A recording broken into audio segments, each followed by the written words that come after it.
Hi, welcome to the Influence Women podcast. I'm your host and global director, Kathleen Cooke.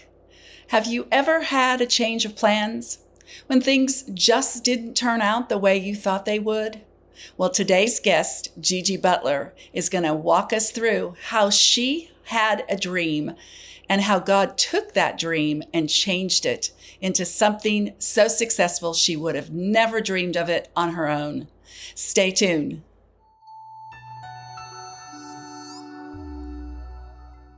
Hi, well, welcome to the Influence Women podcast. I'm Global Director and your host for today, Kathleen Cooke, and I am so excited to have Gigi Butler with us. She has an incredible story, and we're going to get to that in just a second. But I want to remind you, if you're not a member of Influence Women, well, why not? We are a group and a community of women working in media, entertainment, arts, music, and leadership. And we want to see women flourish in the industry, and we want to see a change on our screens because of the artistic endeavors that you're doing. So if you're not a part of Influence Women, please come on board with us and join us at influencewomen.org. Well, we're going to get to it right now with Gigi Butler. You're going to love her. She has a sweet spot in my heart and life, and I know she'll have one in yours. Gigi's known for her cupcakes, Gigi Cupcakes, but she moved to Nashville at a very early age to Music City with nothing but her guitar and unwavering talent to become a rock star of country music. Not a rock star of cupcakes. But God had different plans. What started as a pursuit of stardom led her down an entirely unexpected road and a path where she founded one of the most beloved cupcake companies and brands in our nation today. She's been featured in Forbes magazine, Business Leader on MSNBC, and Fox Business, and on many, many different other channels and magazines. So check out gigicupcakes.com and follow her. She's known as the Queen of Sweet Success because of her humble beginnings, and she's inspired many to find their sweet spot as well. She's written a book called The Secret Ingredient, in which she tells her story. So grab a copy of that book. You can find it on Amazon or any of your bookstore locations that you want to find it on. Again, it's called The Secret Ingredient with Gigi Butler. So today we're going to have Gigi with us. She's going to inspire us about how we can be resilient and creative, and most of all, obedient to the callings of God in our life, and not necessarily always what we want. Welcome, Gigi, to the Influence Women podcast. Thanks for being with us today. Thank you for having me. It's so good to be here. It's so great to see you again. Yes, always, always. So I read a little bit about your bio, but go into it a little bit more for us. Tell us about this journey that God's taken you on. Well, it's been very interesting to say the least, and it's still continuing, but I started as an entrepreneur early in life. My father was a serial entrepreneur, and we were taught in my home just to do whatever you wanted to do, and God would always get your back. And if you failed, you just pick yourself up. So I thought everyone was raised that way. I didn't know that that was a real gift. I was blessed with the gift of faith. So at 15, at 7, I wanted to be a country music singer-songwriter. I'd listened to a song by Dolly Parton while I was roller skating one day, and I'm like, I'm going to Nashville. And my mom looked at me like, you're 7. And I said, nope, I'm going to Nashville. So then I knew I wanted to be a country singer-songwriter, and that's all I ever wanted. But to get there, I started a cleaning company at 15, Gigi's Cleaning Company. So I scrubbed floors and cleaned houses during the day, and then I sang country music at night. And then right out of high school, I moved to Nashville. And its history ever since, it's just been a very interesting winding road. Wow. And so once the music ended, it was time to pivot and recreate and go into something else. So I expanded my cleaning business. And then just a random thing, my brother went to New York City, and he stood in line at a cupcake shop for 2 hours, and he called me. I was cleaning a client's bathroom at the time. I had my pink OC gloves on, right? And he's like, you should open a cupcake shop in Nashville. I was like, what? He's like, your cupcakes are better than these. And I said, why not? So I went to 4 banks. I've been in business almost, I guess, probably 16 years at that time. And I went to 4 banks. I had great credit. I had a little bit of savings. They all laughed in my face. They're like, are you kidding, cupcakes? Because in 2009, 2008, 2009, that wasn't the thing. And so I took out $100,000 cash advances on my credit cards and I went for it. Mm. And I wanted one cupcake shop and one dream. And with $33 left, I opened my doors and the rest is history. And it's been an interesting road ever since. Well, you said two things that are really curious to me. You said you had to pivot at a certain point in your career when you realized maybe this country music stardom thing isn't where God's calling me right now or that I'm supposed to be doing. So that's the first thing I want you to talk about. The second thing is having a day job. Often creatives think, oh, I can only do music, I can only do writing, I can only do directing or acting. But the reality of it is we have to pay our bills. We have that car payment still comes in and that check has to be sent. And so often we have to come up with a way of actually financing what we want to do in our future in order to survive. So talk about talk about pivoting, knowing when you knew you had to pivot a little bit from that dream of yours. Well, the first time I had to pivot, I had just sang at Tootsie's, at world famous Tootsie's downtown Nashville. I was up till 2 a.m. I was passing the tip jar around, getting my butt pinched. Everyone in the whole place was drunk except me. And I was nearing 30. And I went to clean a house and clean for a family in town. And I'm sitting there and they had a daughter who just had got a record deal. She was 15. I was nearing 30. And I was cleaning her bathroom and her parents had millions to support her dream. And I looked at her. She was practicing guitar on her bed and singing a song she wrote. And I said, did you write that song? And she's like, yeah, it's going to be my first album. It was Taylor Swift. That was the first day where I packed my cleaning supplies in my truck that night. And I knew I had to pivot. I felt like a complete loser, but I knew that it was a necessity. It was time. She had all the money in the world. She had all the youth. And so I had to pivot then. That was my first big pivot. And then when I had my business, I was really doing well in my cleaning business. My brother had given me the idea. I had to let go of my little baby cleaning business. When after 13 stores were open, by the way, I was still cleaning in the morning, going and training, and I had to let go of that. Wow. So every step of your life, you have to learn how to pivot. But sometimes you feel like a loser when you're doing it, or you feel let down, but you have to pivot into purpose. And pivoting into purpose, sometimes you feel like you're going to do nothing for the rest of your life. But what you have to remember is if the door's closed and you learn how to pivot, even in that closed door, and you find the path where God wants you, that's where it's actually really where you're supposed to be. So you have to continually pivot your entire life. So you often have also said that it's never too late to recreate your career. Right. And so that kind of reminds me of what you're talking about with pivoting your career. But right. Sometimes we have to recreate it. I mean, cleaning houses to creating cupcakes is a pretty drastic change. It's a whole different world. It's not apples to apples, it's apples to oranges. And so you had to recreate yourself as well. So talk to us about recreating.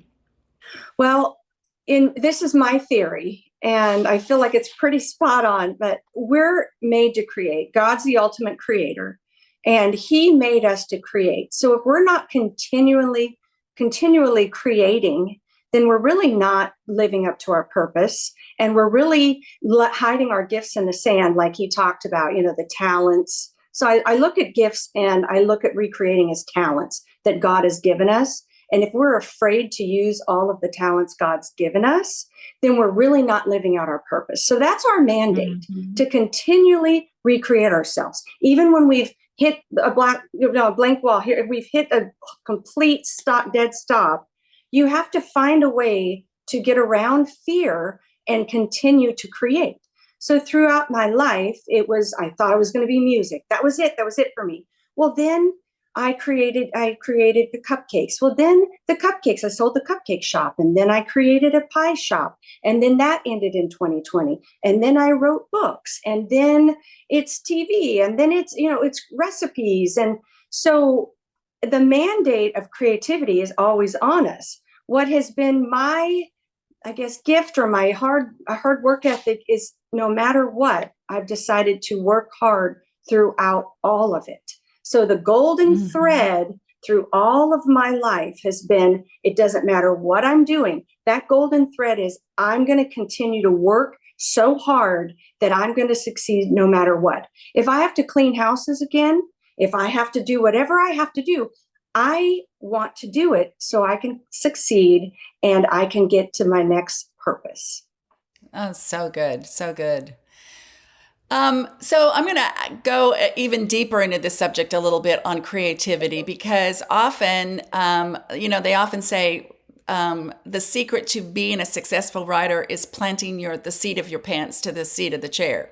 And so I loved what you said about the discipline of it and the work ethic of it and constantly examining where you are, where the business is going, where you need to go within it. But often we do hit walls. We hit these walls where we go, okay, nothing's happening. And certainly right now, I'm seeing in the industries, particularly the film and television business in Hollywood. I was just out with the Influence Women Hollywood chapter a few weeks ago, and it's challenging out there. The industry is changing, and AI is coming in and taking jobs away from many of our creative people. And so we're trying to come up with something new, something that's different. Has there been a secret sauce, a secret ingredient you've put into the work that you do to come up with that creativity when it just isn't happening? Well, I think if you're always authentic to who you are, one of my coined phrases is life isn't about being perfect. Life is about being original. So AI, no matter what AI does, it can never be you. And so if you bring your authentic self and you're continually original, no matter where you are, then you're always going to have a job. You're always going to have a purpose because God made you for a specific purpose here on earth. And I don't think AI is going to take away your specific purpose because that's not how God works. So even through all of the challenges, even if you have to go a few steps back and, well, shoot, I'm not the queen of cupcakes anymore. I guess I'll be cleaning toilets again. Well, okay. Well, then you don't clean toilets, but you clean the best toilet you can, and you be a good steward wherever God has you. And when you're a good steward and you continually have a great attitude of, I'm going to be grateful for this. I'm going to be grateful for this moment. He always puts you into your purpose. No matter what, it will happen if you continue to have a great work ethic and a great attitude. And some days it's hard for us to have a great attitude. I come home, I'm tired, and, I don't want to have a great attitude. But I get up and I go, God, thank you. Thank you for what you've done. Thank you for that. I can never be replaced because you made me. So good. And being our authentic selves is sometimes difficult because we have to face ourselves. And sometimes that means, oh gosh, do I really have to deal with something within my emotional or mental issues that I might have to get past those obstacles that are holding me back? And I think that's why we have to stay in the Word of God. We have to stay with our feet planted in the Bible and in prayer. And we have to have a community of people around us that can help us and walk us through sometimes when we get stuck, when we can't see for ourselves what God sees for us, right? It's called perspective too. Like, oh, why me? Well, these aren't third world problems here. Why you that you have to go work again? Well, go work again. People would Yeah. love to be here where you're at. And people are like, well, that's easy for you to say. Really? It is easy for me to say because I can say it because I live it on a daily basis. When you go from here to here to here to here, but you remain steady through all of it and you're here, and the vein throughout all of the ups and downs is that you continue to have a purpose, you continue to have a great attitude, and you continue to work hard, it's going to work out. Yeah.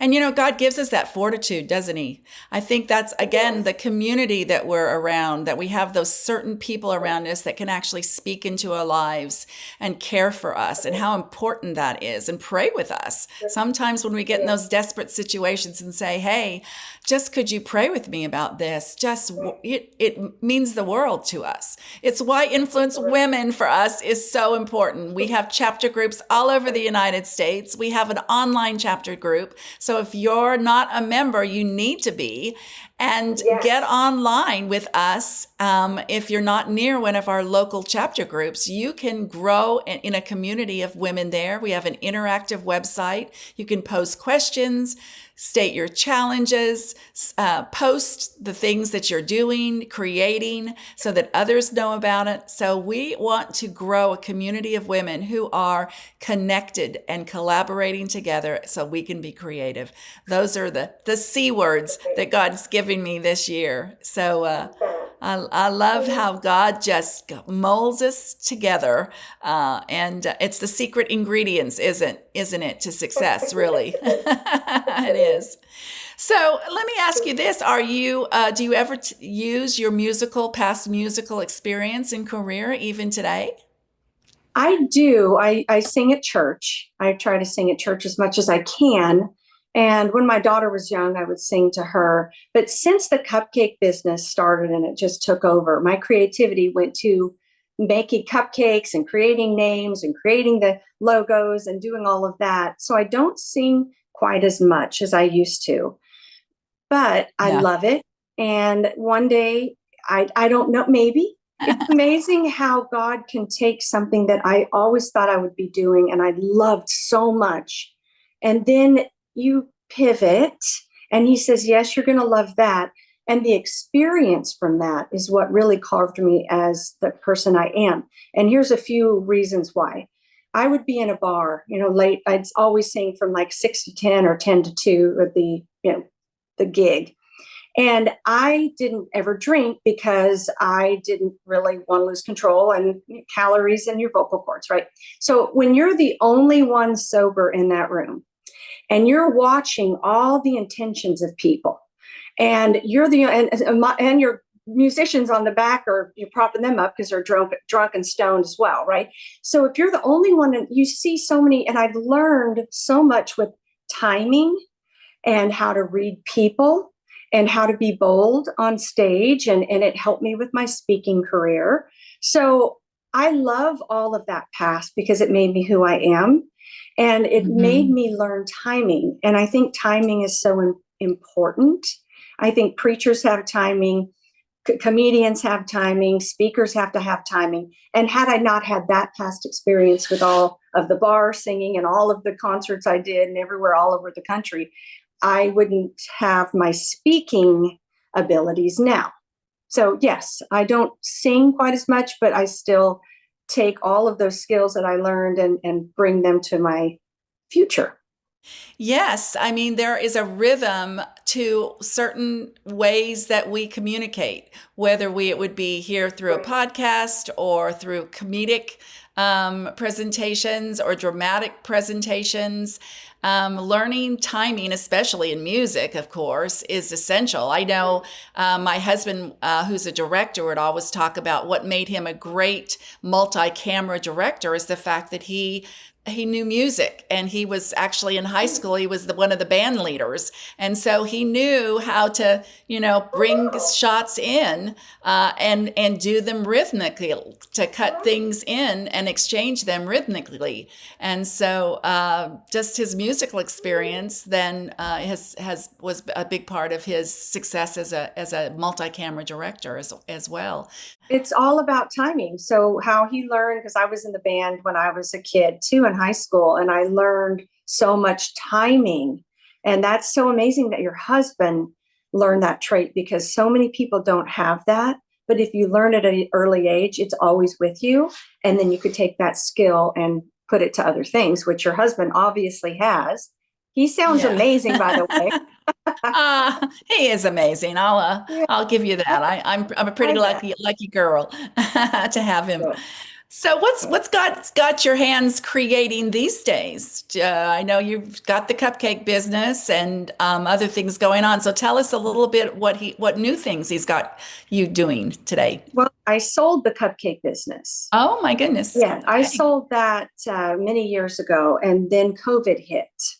And so I was left without a job and an identity and everything. And then I was opening a pie shop in Brentwood, Tennessee, right during COVID, and it did not work. And so I was at another pivotal point of here I am, I'm a loser. What am I going to do with my life?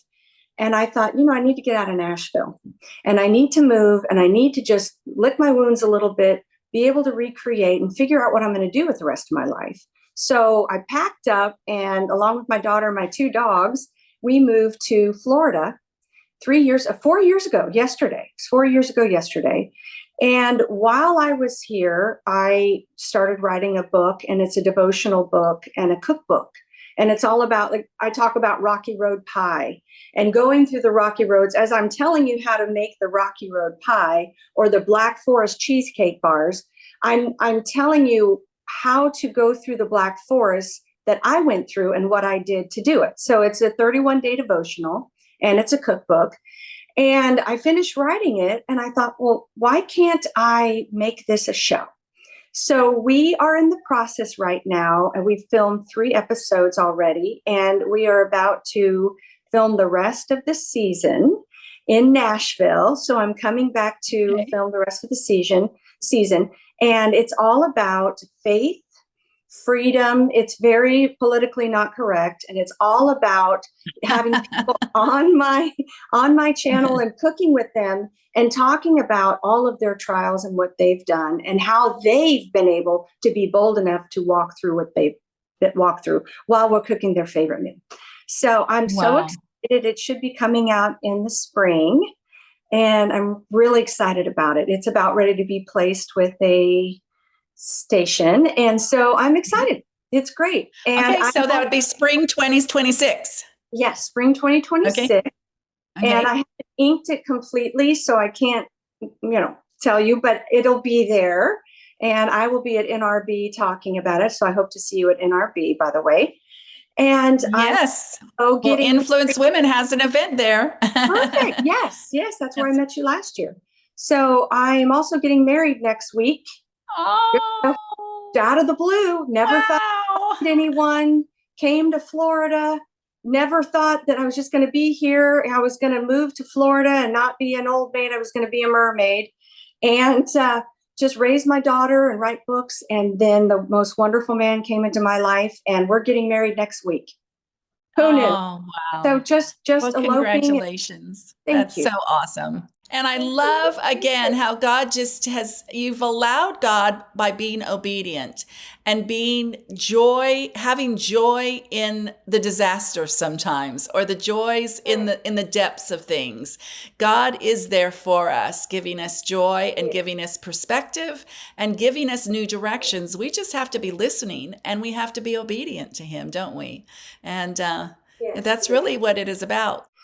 I never thought that I would find someone. I'm older. I'm an older mom. She's 14 who wants to take on a 14-year-old. I have a weird life, like where I'm not just a person that, you know what I'm saying? All of the influence Yeah. women have different lives. We're in different things. We're a tough fit. We're usually strong. We're usually, you know what I'm saying? So I never Hmm. thought that God, and I've been through so many broken things, so many wrong decisions, so many dumb things I've done because I didn't love myself and I didn't listen to what God really wanted for me. So that being said, I have the gift of faith, but I've never had the gift of faith when finding a person because I never thought I would find my fit, right? And you know that still small voice that just comes over you. He doesn't boom from heaven, but it's still small voice that just comes over you. He doesn't boom from heaven, but it's this. And he says, you have the gift of faith, but you've never had the gift of faith that I can find you the right person. And I went, you're right, God. I've never had the gift of faith to know that God truly could find me. I've always had a little bit of doubt. And he said, you need to let that go and you need to believe in me. And I said, forgive me, God, help me with my unbelief, because I truly did not believe that God would ever find a fit for me, ever. And guess what? He provided.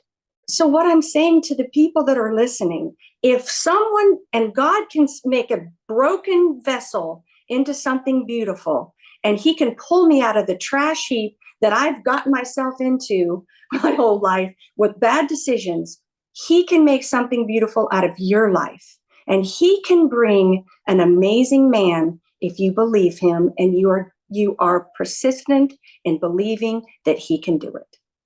Ah, so beautiful. Well, thank you for sharing with that. I know that's going to really inspire so many of our women who are struggling. Thank Well, you. thanks for being with us today. Again, how can we learn more about you?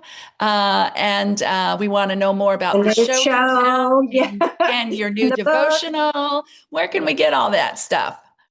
You could go to gigibutler.com or all of my socials on Instagram or Facebook or official Gigi Butler. I would love to just talk with you. If anyone has been touched by this, and reach out to me through my Instagram. And I'm not usually on Facebook as much, but Instagram is where, or my website.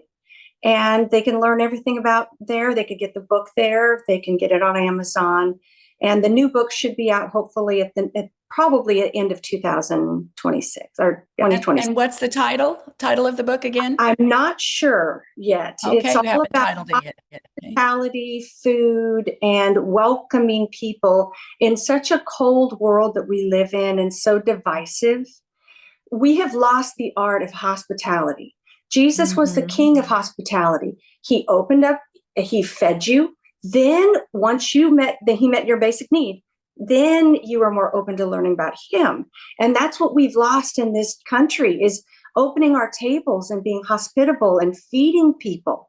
And so if I can feed people, which food is my love language, through hospitality, and they learn more about Jesus, then I'm fulfilling my purpose. Love it. Love it. Well, thanks for joining us today. And thanks to all of you who've been listening to this amazing podcast with Gigi Butler. I know she's blessed your life. We'll see you next time for the Influence Women podcast. Bye-bye. Thanks so much, Gigi. Bye. Thank you.